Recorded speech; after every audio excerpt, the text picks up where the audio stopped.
কি ব্যাপার সজীব, তুমি আমার সাথে এরকম করতেছো কেন? কিরকম করবো? দুলা ভাই, ও দুলা ভাই কেমন আছেন দুলা ভাই?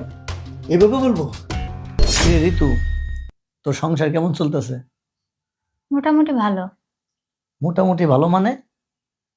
মোটামুটি ভালো হবে কেন? সংসারটা তোর নিজের কন্ট্রোলে আনতে হবে।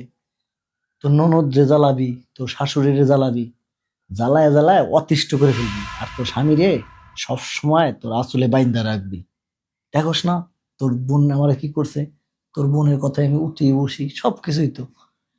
আর সংসারটা তোর নিজের কন্ট্রোলে না থাকলে তুই কোনোদিনও ফ্যাশন করে চলতে পারবি না, তোর নিজের চাহিদাও পূরণ করতে পারবি না। ঠিক বলছো। তোর বোনের কাছ থেকে শেখ। বুঝছস? না বুঝলে আমারে জিজ্ঞেস করবি আরো। তোর দুলা ভাইরে যদি আমি বলি আজকে শুক্রবার, সে বলবে আজকে শুক্রবার। আমি যদি বলি এখন দিন, সে বলবে এখন দিন। বুঝছস? জামাইরে কন্ট্রোলে আনবি, পুরো সংসার কন্ট্রোলে চলে আসবে। তোর জামাই স্যালারি পায় কত?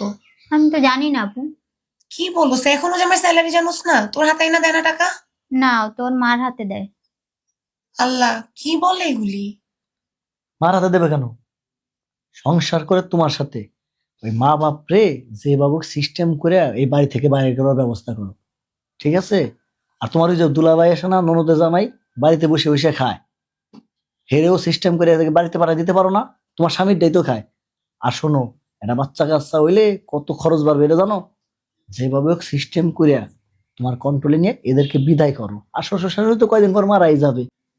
আর একটা কথা শোন, সব সময় তোর স্বামীর কানে সবসময় কান পড়া দিতেই থাকবি।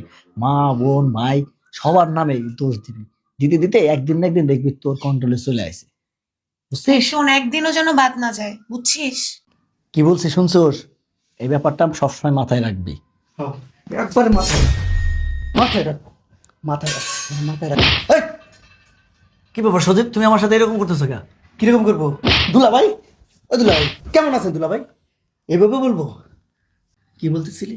সারাক্ষণ আমার কান ভরা দিবে, আমার মার সাথে পায়ে পাড়াতে ঝগড়া করবে, আমার বোনের সাথে ঝগড়া করবে।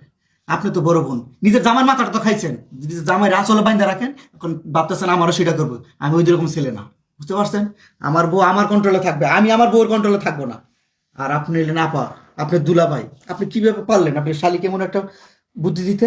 কই তাকে ভালো একটা পরামর্শ দিবেন যেন আমরা সুখে শান্তিতে সারাক্ষণ একসাথে থাকতে পারি।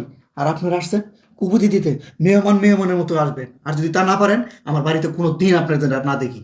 আর আজ থেকে মনে রাখবেন আপনার শালি নেই, আর আপনি মনে রাখবেন আপনার বোন নেই। কি মনে থাকবো? ঠিক আছে, হ্যাঁ? এই চলো। আসো তো, এই বাড়ি তার এক মুহূর্তেও নাই। আসো। এক মুহূর্তে আর থাকবেন কি দিয়া? এই, তোমার এই পর্যন্ত কোনো অসুবিধা করছি? হ্যাঁ, না, তাহলে অত কথা শুনতেছো, এতগুলো কথা বলতেছে, একটা কথা বলতে পারো নাই? ভুলে গেছে, আর হবো না। আমার সংসার আমি রুজি করি, আমার পরিবার আছে, মা বাবা আছে, সব আমি দেখি। অতএব তোমার ভরণ পোষণটাও আমি করি। আমি যেভাবে চালাবো ঠিক সেভাবে চলবে। কখনো বোনের বাড়ি যাওয়ার কথা আর কখনো মাথায় আনবে না, ঠিক আছে?